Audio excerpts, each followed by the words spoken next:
जिंदगी की बेसिक जरूरत रोटी कपड़ा और मकान की जब कभी बात होती है तो मकान महज एक जरूरत की चीज नहीं रह जाती है।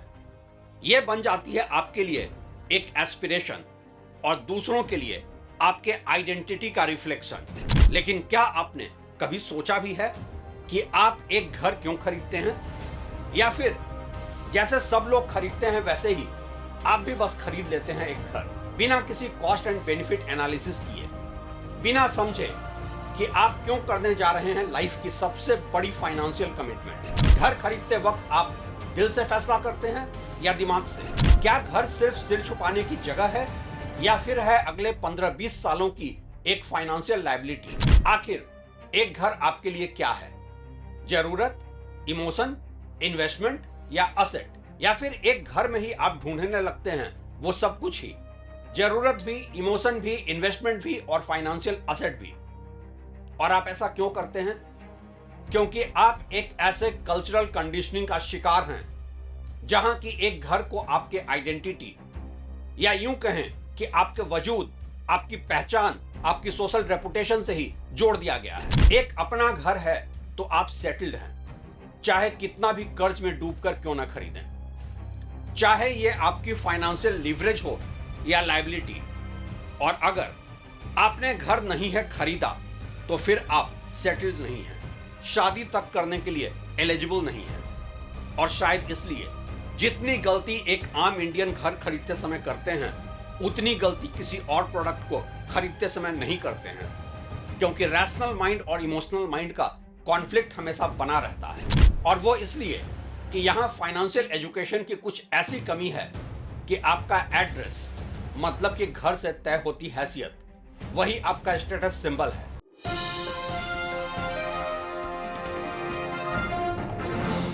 नमस्कार, आप देख रहे हैं ट्रैक टू रियलिटी और मेरा नाम है रवि सिन्हा। घर एक जितना छोटा सा लफ्ज है उतनी ही बड़ी मुसीबत है, लायबिलिटी है, खासकर आपके पर्सनल फाइनेंस के नजरिए से। आपके लिए क्या है आपका घर? एक असेट या लायबिलिटी? आज इस वीडियो में हम ईमानदारी से बात करेंगे कि घर आपके लिए एक जरूरत है, इमोशन है, इन्वेस्टमेंट है या है फाइनेंशियल असेट। किस मानसिकता के तहत आप घर खरीदते हैं? हम यह भी देखेंगे हर एस्पेक्ट से कि क्या घर खरीदना वाकई एक समझदारी भरा फाइनेंशियल डिसीजन होता है। आखिर क्यों आप एक ऐसे फाइनेंशियल कमिटमेंट के लिए तैयार होते हैं जो दरअसल आपके लिए अक्सर ही काउंटर प्रोडक्टिव होता है। अगले कई सालों की जिंदगी की ख्वाहिशों को आप करते रहते हैं कुर्बान, सिर्फ इसलिए कि आपको होम लोन का ईएमआई चुकाना है। सबसे पहले देखते हैं घर एक जरूरत, नीड के तौर पर।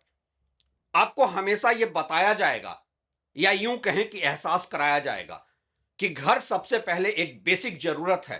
रोटी कपड़ा और मकान की बुनियादी जरूरत में एक घर, और वो भी अपना खरीदा हुआ घर, बुनियादी जरूरत है, क्योंकि बिना घर के सुरक्षा नहीं, स्टेबिलिटी नहीं और परिवार की प्लानिंग मुश्किल है। किराए के घर में रहने वाला हर इंसान जानता है आज है कल नहीं, इसलिए अपना घर मानसिक सुकून देता है। लेकिन सवाल यह है, क्या सिर्फ जरूरत के नाम पर ओवरप्राइस्ड घर खरीदना सही है, या अपने फाइनेंशियल बैंडविड्थ को बहुत ज्यादा स्ट्रेच करना जस्टिफाइड है? क्या लाइफ के उस स्टेज में घर खरीदना चाहिए जहां कि आप फाइनेंशियली अभी स्टेबल भी नहीं है? इंडिया जैसे हाउसिंग मार्केट में जहां के rent to own ratio rental housing को बेहतर विकल्प के तौर पर दिखाता है, वहीं घर की जरूरत के लिए खरीदने की बजाय किराए पर लेना ज्यादा समझदारी भरा फैसला है। रेंटल रिटर्न इंडिया में है कोई 2 से 2.5% और होम लोन है 8%। इस 550 बेसिस पॉइंट या 5.5% के निगेटिव गैप के अलावा आपको घर की कीमत का 20% डाउन पेमेंट अपने पास से करना होता है, साथ ही 5% जीएसटी और 7% स्टैंप ड्यूटी भी, फिर अन्य मूविंग कॉस्ट जैसे कि इंटीरियर्स वगैरह अलग से। अगर आप इन सब पैसों का अपॉर्चुनिटी कॉस्ट देखें और अपने 20% down payment plus 5% GST plus 7% stamp duty plus कम से कम 3% और मूविंग कॉस्ट, मतलब कि 35% घर की कीमत का अच्छे से इन्वेस्ट कर दें, और साथ ही रेंट और होम लोन ईएमआई का 5.5% का डिफरेंस अमाउंट भी इन्वेस्ट करते चलें, तो आप आगे चलकर वैसे ही 2-3 घर बिना किसी लोन के खरीदने लायक बन जाएंगे। घर एक जरूरत का यह मतलब कतई नहीं है कि घर खरीदने की ही जरूरत है आपको। मेरे पास अक्सर ही ऑडियंस के ऐसे सवाल आते हैं कि मेरी सैलरी कोई 1 लाख रुपए है तो मुझे कैसा घर खरीदना चाहिए। और मेरा स्ट्रेट जवाब तो यही होता है कि आपको घर की नहीं, फाइनेंशियल एजुकेशन की जरूरत है। मेरी नजर में 1 लाख की सैलरी पर 60-70 हजार का होम लोन चुकाने वाले और 25 हजार की सैलरी पर लुई विटॉन की बेल्ट पर ईएमआई देने वाले में कोई फर्क नहीं है, कम से कम फाइनेंशियल एजुकेशन के लिहाज से तो नहीं। अब देखते हैं कि कैसे घर एक इमोशन के नाम पर आपके रैशनल माइंड को सेंसिटाइज किया जाता है और आपको कल्चरली कंडीशनड किया जाता है।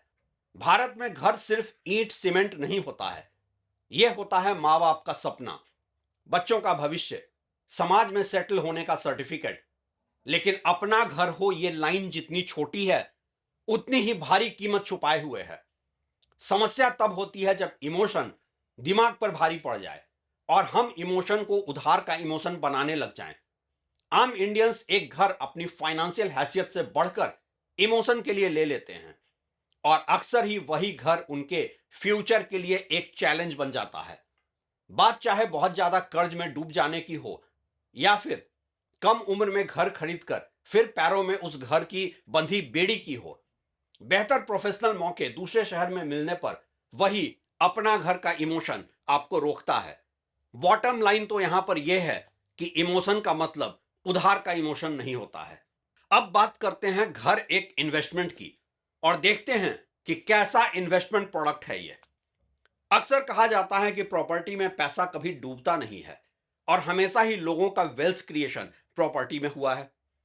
अब ऐसे आर्गुमेंट में दो बातें समझने की है।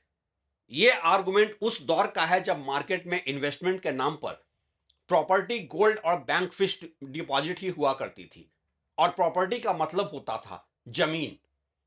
इसमें भी जब मैं एवरेज निकालता हूं पिछले 25 सालों का, तो जहां प्रॉपर्टी का एवरेज कोई 10-10.5% का रहा है, वहीं गोल्ड का रिटर्न 12% का रहा है। यह 1.5% का डिफरेंस कोई कम नहीं होता है लॉन्ग टर्म में। मसलन कि अगर एक 25 लाख की प्रॉपर्टी 25 साल में 3 करोड़ की हुई तो उसी दरमियान 25 लाख की गोल्ड का वैल्यू बना कोई 5 करोड़। और हां, उस दौर में बैंक फिक्स्ड डिपॉजिट भी डबल डिजिट रिटर्न देता थे। अब अगर आज की बात करें तो ज्यादातर प्रॉपर्टी या घर से मतलब होता है एक अपार्टमेंट जहां की एवरेज एप्रिसिएशन कोई 6-7% है। अब इसमें अगर हम 2% का रेंटल वैल्यू भी ऐड कर दें और कोई 1% मेंटेनेंस और होल्डिंग कॉस्ट माइनस कर दें तो यह लगभग होम लोन के 8% के बराबर ही बैठता है। और चूंकि बात यहां इन्वेस्टमेंट की हो रही है तो हम पैसे की अपॉर्चुनिटी कॉस्ट को भी देखें। दूसरे असेट क्लास से कंपैरिजन करना भी जरूरी है और इसमें गोल्ड का 12% का रिटर्न और स्टॉक म्यूचुअल फंड का 14 से 18% का रिटर्न कहीं बहुत ज्यादा है। घर ओवरऑल इन्वेस्टमेंट से ज्यादा एक फाइनेंशियल बर्डन ही बनकर रह जाता है। अभी पिछले दिनों मेरे एक पॉडकास्ट पर किसी ने कमेंट किया कि मैं गलत सलाह दे रहा हूं और गुड़गांव में जो प्रॉपर्टी 2017 में 1 करोड़ 30 लाख की थी वो अब 2 करोड़ 60 लाख की हो गई है। ऐसे लोगों से मेरा बस इतना ही कहना है कि आपको फाइनेंशियल एजुकेशन की जरूरत है। यह सीखने की जरूरत है कि पैसों की अपॉर्चुनिटी कॉस्ट क्या होती है। अगर 2017 से 2025 के बीच कोई प्रॉपर्टी की प्राइस डबल हुई तो कितना सीएजीआर रिटर्न मिला? 9%, राइट? और 2017 से 2025 के बीच का ओवरऑल असेट प्राइस बबल दूसरे असेट में कितना है? 2017 में जो गोल्ड प्राइस 29,000 रुपए प्रति 10 ग्राम की थी वो 2025 के अंत तक करीब 2 गुना नहीं, 3 गुना भी नहीं, 4 गुना भी नहीं, बल्कि 5 गुना बढ़ गई थी। तो मैं तो सलाह हमेशा से यही दूंगा कि पैसों का बेस्ट अपॉर्चुनिटी कॉस्ट क्या है।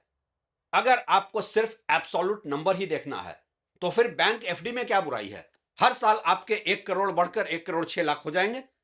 मुझे तो आमतौर पर जब लोग बताते हैं कि उनके घर की कीमत 10 साल में 2 गुना बढ़ गई तो मैं सोचने लगता हूं कि यह प्रॉफिट है या लॉस है। अब बात आती है घर की एक असेट के तौर पर। यहां आपको बताया जाएगा कि चलो कम से कम एक असेट तो है और इसी बहाने यह आम इंडियंस को फाइनेंशियली डिसिप्लिन्ड कर देता है। फाइनेंशियल डिसिप्लिन की बात मैं इसलिए नहीं करूंगा कि जो लोग फाइनेंशियली डिसिप्लिन्ड नहीं हैं वो तो होम लोन भी डिफॉल्ट कर सकते हैं। घर थ्योरी में, आपके बुक में तो एक असेट है, लेकिन असल जिंदगी में यह आपकी जेब से पैसा निकाल रहा है, ना कि कमा कर दे रहा है। ऐसा इसलिए कि होम लोन ईएमआई रेंट से कहीं बहुत ज्यादा है और यह किसी भी लिहाज से इन्फ्लेशन एडजस्टेड प्रॉफिट नहीं है। घर आपके नेटवर्थ को नहीं बढ़ाता है और अक्सर ही डेटवर्थ बनकर रह जाता है। सबसे बड़ी बात तो यह कि एक असेट अपने असेट क्वालिटी से बनता है। असेट क्या घर में है एक असेट क्वालिटी? किसी इमरजेंसी में अचानक से आप इसे लिक्विडेट करके प्रॉफिट बुक कर सकते हैं, अगर प्राइस मार्केट में अप्रिशिएट हुआ हो तो भी। अगर मान लीजिए कि आपने 1 करोड़ का घर खरीदा और 80 लाख का होम लोन है उसके ऊपर, अब अचानक से घर में किसी मेडिकल इमरजेंसी में अगर आपको घर बेचनी पड़े तो आपके ऊपर तो बैंक लोन की ही लायबिलिटी रहेगी कोई 1.5 करोड़ की। और हां, आपके डिस्ट्रेस सेल में घर बेचने का मतलब यह होगा कि उसकी एक्चुअल 1 करोड़ की कीमत भी आपको नहीं मिलेगी।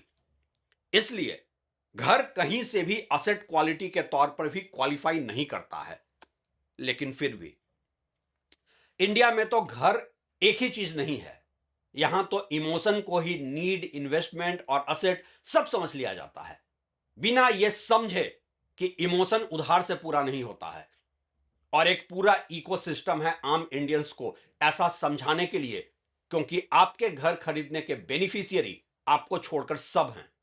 सेंट्रल गवर्नमेंट का जीएसटी का बेनिफिट, स्टेट गवर्नमेंट का स्टैंप ड्यूटी का बेनिफिट, बैंक का होम लोन इंटरेस्ट का बेनिफिट, ब्रोकर का बेनिफिट और बिल्डर तो खैर है ही सबसे बड़ा बेनिफिशियरी। घर खरीदना गलत नहीं है, लेकिन अगली बार खुद से पूछिए जरूर, मैं ये घर क्यों खरीद रहा हूं? रहने के लिए या कमाने के लिए? अपने नेटवर्थ का एक हिस्सा पार्क करने के लिए या सोशल एक्सेप्टेंस के लिए?